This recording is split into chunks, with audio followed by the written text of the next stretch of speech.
जय हिंद साथियों, कैसे हैं आप सभी। आशा करते हैं कि आप अपनी परीक्षाओं की तैयारी में लगे होंगे। आज के इस वीडियो के माध्यम से एक नई वैकेंसी का नया अपडेट। ये है वैकेंसी दोस्तों एसएससी, एमटीएस और हवलदार के पदों के लिए। बम्पर वैकेंसी है, 11,000 से भी ज्यादा पदों की रिक्रूटमेंट है। आप सभी छात्र यहाँ पे आवेदन कर सकते हैं आज से। लेकिन इस वीडियो को ध्यान से देखिएगा, इसके एग्जाम पैटर्न में कुछ बदलाव हुए हैं। जी हाँ, मैं बात कर रहा हूँ इसके एग्जाम पैटर्न में बदलाव किए गए। पिछली बार जो एग्जाम पैटर्न था उसको बिल्कुल चेंज कर दिया गया है। लेकिन क्या रास्ता आसान होगा या कठिन होगा, ये तो एग्जाम पैटर्न को देखने के बाद ही समझ पाएंगे हम लोग।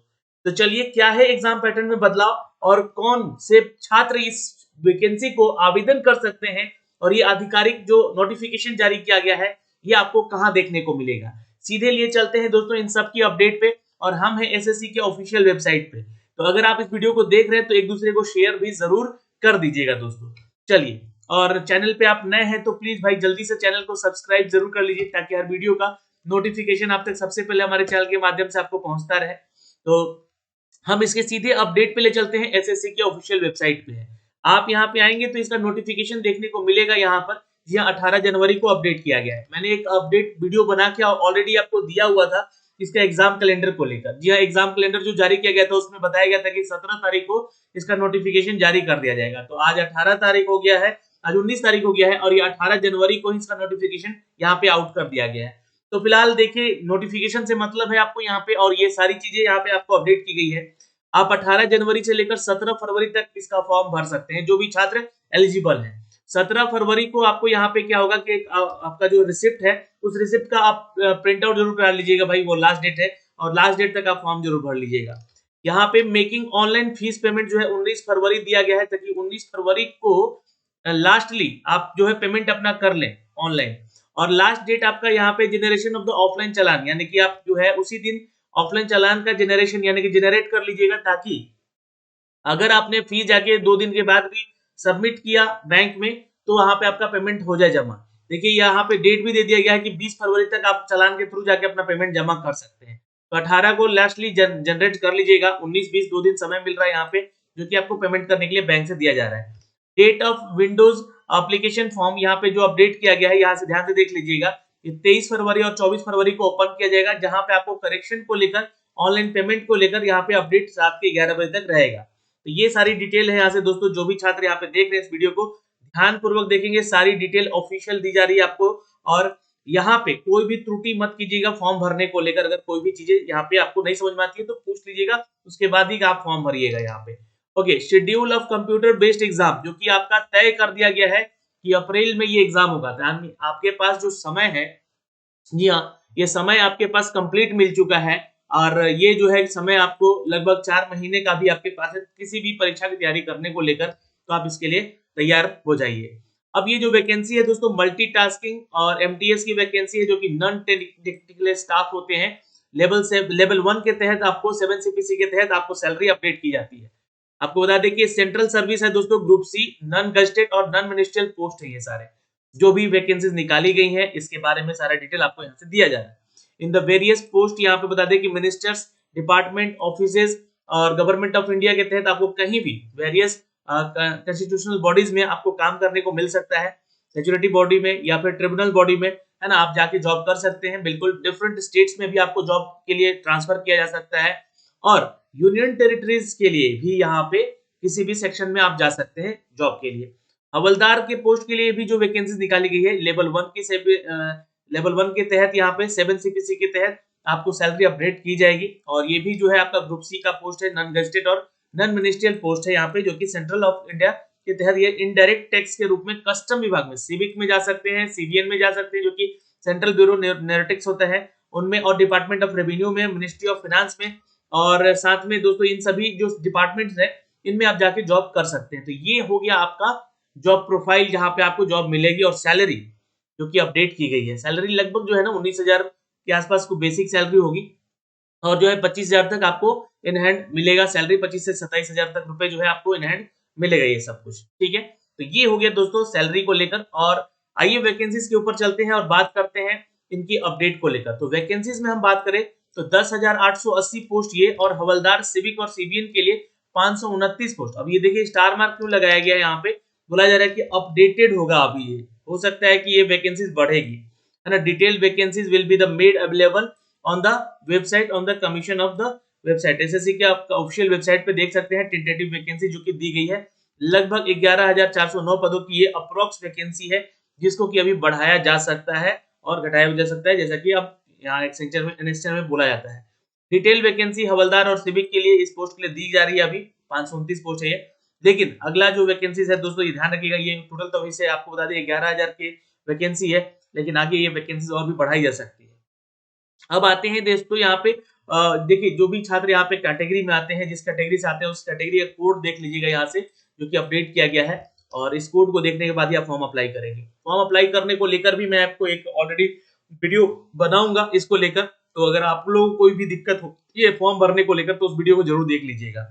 फिलहाल यहाँ पे आगे बढ़ते हैं और एज क्राइटेरिया की बात कर लेते हैं दोस्तों। यहाँ पे तो एज क्राइटेरिया 18 से 25 साल तक का है, और जो भी छात्र यहाँ पे 2 जनवरी 1998 से लेकर आपका जो है 1 जनवरी 2005 के बीच में बॉर्न है, तो ही आप इधर आवेदन करिएगा। और 18 से लेकर 27 साल तक का एज क्राइटेरिया आपका यहाँ पे दिया गया है दोस्तों, 2 जनवरी 1996 से लेकर यह 1 जनवरी 2005 के बीच में। तो ये दूसरा क्राइटेरिया क्यों दिया गया है, यहाँ पे देखिए ये गया है फॉर द हवलदार पोस्ट, और ये दिया गया एमटीएस पोस्ट पे। तो 27 साल के हैं तो आप हवलदार के पोस्ट के लिए आवेदन करेंगे, और यहाँ पे दोस्तों एमटीएस के लिए है तो आप 25 साल तक आवेदन करेंगे। लेकिन यहाँ पे कुछ ऐसे पोस्ट हैं जो कि एमटीएस में, जिसके लिए 18 से लेकर 27 साल तक का एज क्राइटेरिया आपको यहाँ से दिया जा रहा है। तो चलिए मैं आपको डिस्कस करूंगा कौन कौन से हैं। तो ये देखिएगा आपको एज में रिलेक्शन किनको मिलेगा भाई, एससी एसटी छात्रों को मिलेगा जो कि 5 साल है, ओबीसी को 3 साल है, पीडब्ल्यूडी अनरिजर्व में है 10 साल, और ओबीसी में है तो 13 साल, और एससी एसटी में है तो 15 साल का एज रिलेक्शन उनको मिलेगा। अगर आप एक सर्विसमैन में है तो 3 साल का छूट मिलेगा, लेकिन आपको ध्यान रखिएगा मिलिट्री सर्विसेज में आपको यहाँ पे ड्यूटीज होनी चाहिए थी। और डिफेंस प्रोफेशनल है तो आपको 3 साल, और डिफेंस में है पर्सनल डिजेबल्ड है तो 8 साल, और कोटे वगैरह में आते हैं तो ये देख सकते हैं यहाँ पे किस कैटेगरी में आते हैं, तो उसके अनुसार जो है आपको यहाँ पे मिलेगा। सेंट्रल गवर्नमेंट है, सिविलियन एम्प्लॉय है तो 45 साल तक आप आवेदन करेंगे, और विडोज है या डाइवोर्सी है, वो जो भी वुमेन होती हैं, या फिर अभी जुडिकल सेपरेटेड आपको रखा गया आपके जो फैसले को, तो उनको लेकर 35 साल तक का एज क्राइटेरिया यहाँ पे आपको मिलेगा, यानी कि आप अप्लाई कर सकती हैं। फिलहाल आगे बढ़ते हैं और आगे देखते हैं कि जो क्राइटेरियाज हैं वो आपके लिए क्या इंपॉर्टेंट है, और एग्जाम पैटर्न क्या है, हमारा एग्जाम पैटर्न में क्या बदलाव किया गया है। तो इन सभी चीजों को लेकर भी हम आगे डिस्कस करने वाले हैं, तो वीडियो को थोड़ा ध्यान से और अच्छे से देखिएगा जरूर यहाँ पर। अब देखिए यहाँ पे जो इसेंशियल क्वालिफिकेशन की बात की गई है दोस्तों यहाँ पे, तो ये है आपका पैरा नंबर 9 में, और यहाँ से आप देख सकते हैं 17 फरवरी 2023 तक, ठीक है। Candidate have must pass matriculation, आपका मैट्रिक पास होना चाहिए आपको, यानी 10th पास होना चाहिए, और किसी भी रिकॉग्नाइज्ड बोर्ड से आपका जो है, और ये कट ऑफ डेट है आपको जो दिया गया, इसी डेट से पहले आपका जो है डिग्री भी होना चाहिए। और as per the military human resources, यहाँ पे 10/6/2015 से पब्लिश जो गजेट किया गया था इंडिया के गवर्नमेंट ऑफ इंडिया के सारे जितने भी वैकेंसीज हैं उनको लेकर, तो उसके अनुसार आपको यहाँ पे थोड़ा सा छूट जरूर मिलेगा आपके क्वालिफिकेशन को भी लेकर। फॉर्म को कैसे भरना है मैं आपको बताऊंगा, फॉर्म भर के भी आगे चलकर, है ना, क्या कैसे फॉर्म भरना है, क्या कैसे करना है। एप्लीकेशन फी की बात करें तो ज्यादा फीस भी नहीं लग रहा है, 100 रुपीज फीस है। एससी एसटी है, वुमेन कैटेगरी में आते हैं, या इनके सभी अदर कैटेगरीज में आते हैं, तो आपसे फ्री में फॉर्म भरवाया जा रहा है। ऑनलाइन फॉर्म जो है 19/12 से लेकर 19 फरवरी से लेकर सॉरी माफ करेंगे, यहाँ पे जो ऑनलाइन पेड है आपको पेमेंट करना है वो 19 फरवरी तक लास्ट कर लीजिएगा, उससे ज्यादा इंतजार मत कीजिएगा। और ये जो है आज से फॉर्म भरा जा रहा है, ठीक है, 18 जनवरी से, तो इस चीज का ध्यान रखिएगा आप लोग यहाँ से। और विंडो फॉर द यहाँ पे एप्लीकेशन फॉर्म करेक्शन को लेकर 24 तारीख से ओपन होगा, ये मैंने आपको बता दिया है आगे। इसमें लेकर क्या कैसे करेक्शन करना है उसमें भी चीजें डेटाज आपको यहाँ से बताई जाएंगी। ओके, सेंटर ऑफ एग्जामिनेशन जो है आप देख सकते हैं, जहां भी जिस रीजन से आप अप्लाई करना चाहते हैं वहां पे देख लीजिएगा कि आपके आसपास के क्षेत्र कौन कौन से, वहां से आप जो है जाके आवेदन कर सकते हैं। झारखंड है, बंगाल है, बिहार है ना, इन सभी चीजों को लेकर ये जोन वाइज बांटा गया है चीजों को, तो आप देख सकते हैं कि किस जोन में जो आप अप्लाई करेंगे तो आपका एग्जाम जो है नजदीक में पड़ेगा, सेंटर नजदीक में पड़ेगा। अब आते हैं स्कीम ऑफ एग्जामिनेशन को लेकर बात होगी कि ये जो एग्जाम होगा आपका ऑनलाइन एग्जाम होगा, यानी कि कंप्यूटर बेस्ड एग्जाम होने वाला है, और ये जो है फिजिकल एफिशिएंसी टेस्ट होने वाला है इसमें, या फिर फिजिकल स्टैंडर्ड टेस्ट आपका चेक किया जाएगा हवलदार पोस्ट के लिए, ठीक है। तो ये चीजें मेंशन है यहाँ पे, ये तो वही पैटर्न है, लेकिन ये जो एग्जाम होगा आपका कंप्यूटर बेस्ड एग्जाम होगा, will be conduct in the Hindi English both languages, और साथ में 13 रीजनल लैंग्वेजेस के साथ भी यहाँ पे आपको ये एग्जाम लिया जाता है। तो जिस लैंग्वेज में आप अपने आप को थोड़ा सा अच्छा मानते हैं तो उस लैंग्वेज को सिलेक्ट करके यहाँ से आप उसका एग्जाम भी दे सकते हैं। ये अच्छी अपॉर्चुनिटी है आप लोग के लिए, ठीक है। अच्छा, यहाँ बता दें कि देखिए कंप्यूटर बेस्ड जो एग्जाम होगा will be conducted in the 2 session. यही हुआ है बड़ा बदलाव यहाँ पे। देखिए बड़ा बदलाव यहाँ पे क्या हुआ है, तो 2 सेशन में होगा, सेशन 1 और session 2। Both are session will be the mandatory to be the attempt. आपको दोनों ही सेशन देना होगा। Not attempting any one session will be disqualify. आप अगर कोई भी सेशन को छोड़ते हैं तो आप यहाँ से डिस्क्वालीफाई हो जाते हैं। दोस्तों यहाँ पे शेड्यूल एग्जाम जो होगा आपको इंडिकेट किया जाएगा नोटिस के जरिए, टेंटेटिव जो डेट दिया गया है उसी डेट के आसपास। तो आप थोड़ा सा उस दिन उस समय अप्रैल महीने में फ्री रहिएगा। शादी ब्याह का माहौल होता है तो थोड़ा सा आप लोग फ्री रहिएगा ताकि एग्जाम अच्छे से दे सके। अच्छा, यहाँ पे आपको बता दें कि कंप्यूटर बेस्ड एग्जाम है। देखिए पहले एग्जाम होता था कि आपको 25 नंबर का रीजनिंग, 25 नंबर का मैथ, 25 नंबर का आपको इंग्लिश, 25 नंबर का आपको जो जीके जीएस होता था वो इंक्लूड करके 100 नंबर किया जाता था। लेकिन अब यहाँ पे बदलाव किया गया है आपके कंप्यूटर इस परीक्षा को लेकर, जहाँ पे पहला जो सेशन होगा उसमें आपको न्यूमेरिकल यानी कि मैथमेटिक्स से संबंधित प्रश्न होंगे और वो 20 प्रश्न होंगे और ये 60 मार्क्स के प्रश्न होंगे, ये ध्यान रखिएगा। और इसके लिए आपको 45 मिनट का समय दिया जाएगा और 60 minute for the candidate eligible for scribe. Para number 8 को आप पढ़िएगा अच्छे से, आपको सब कुछ समझ में आएगा। लेकिन ध्यान रखिएगा यहाँ पे आपका मैथ का टेस्ट होगा, 20 क्वेश्चन होंगे, वो 60 नंबर के होंगे।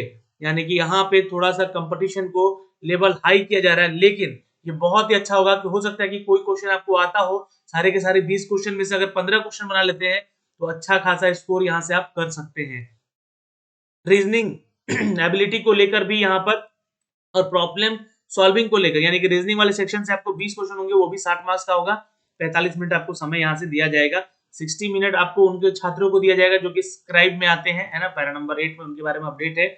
और सेक्शन 2 की बात करें तो ये भी एग्जाम देना अनिवार्य है, जहां पे आपको जीके और जीए यानी कि जनरल अवेयरनेस से क्वेश्चन 25 होंगे और वो 75 मार्क्स होंगे। तो वेटेज बढ़ा दिया गया है यहाँ पे दोस्तों, देखिएगा जी हाँ, 75 मार्क्स के क्वेश्चन यहाँ पे मैक्सिमम मार्क्स जो है 75 होंगे, 25 क्वेश्चन ही होंगे।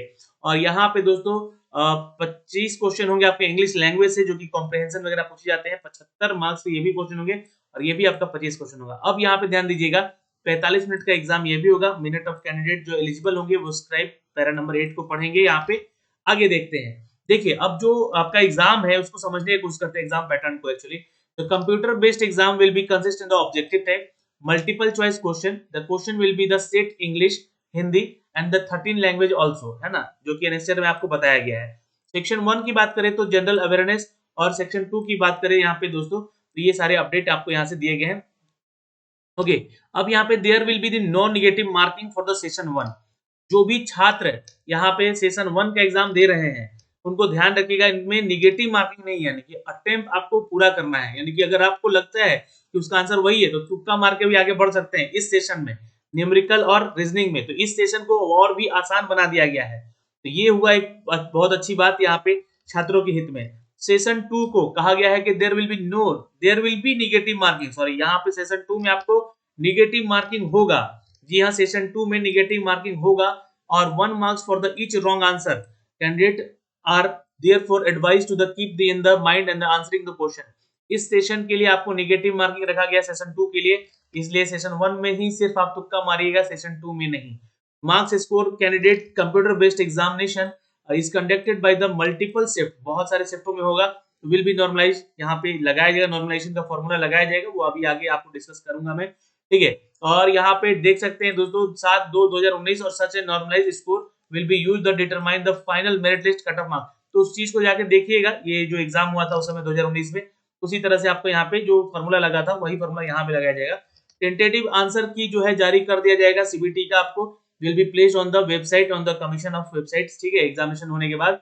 और examination candidate may be go through the answer key and submit online representation any within the stipulated time limit the payment of the 100 rupees. यानी कि अगर आपको आपत्ति करना है तो 100 रुपए लगा के अपना जो है आंसर की चेक करवा भी सकते हैं कि किसी आंसर का आपको लगता है कि गलत उत्तर दिए हैं आयोग ने, आपत्ति कर सकते हैं आप लोग यहाँ पे। तो ये पैटर्न में बदलाव हुआ है दोस्तों, सेशन 2 और सेशन 1 रख के यहाँ पे दिया गया है। सेशन 1 में मैथ रीजनिंग होगा और वहां पे आपको निगेटिव मार्किंग नहीं होगा। सेशन 2 में जीके का क्वेश्चन होगा, इंग्लिश का क्वेश्चन होगा, जहाँ पे नेगेटिव मार्किंग रहेगा आपका तो वहां पे आपको मेहनत करना है और मैथ और रीजनिंग पे फोकस कीजिएगा कि अच्छा स्कोर कर सके वहां से, क्योंकि आपका जो रिजल्ट बनेगा वो तो ओवरऑल बनेगा, लेकिन जो आपका नेगेटिव मार्किंग वाला सेशन हटाया गया है मैथ रीजनिंग में, वहां से आपको थोड़ा फायदा होने जा रहा है। अब ये जो सिलेबस है दिया गया है यहाँ पे दोस्तों पैरा नंबर 14.7 में, इसको आप लोग जरूर देख लीजिएगा। मैं इसको सिलेबस को भी डिस्कस नहीं करने जा रहा हूँ। और यहाँ पे पीईटी की डिस्कशन करता हूँ, यहाँ पे जहाँ पे वॉक इन करना है आपको 1600 मीटर का और 15 मिनट में रनिंग करना है आपको, और ये फीमेल के लिए है 1 किलोमीटर का, जो कि 20 मिनट में वॉकिंग करना है, चलना है। ठीक है, ये ध्यान रखिएगा, आप रन दौड़ के भी कर सकते हैं, चल के भी कर सकते हैं।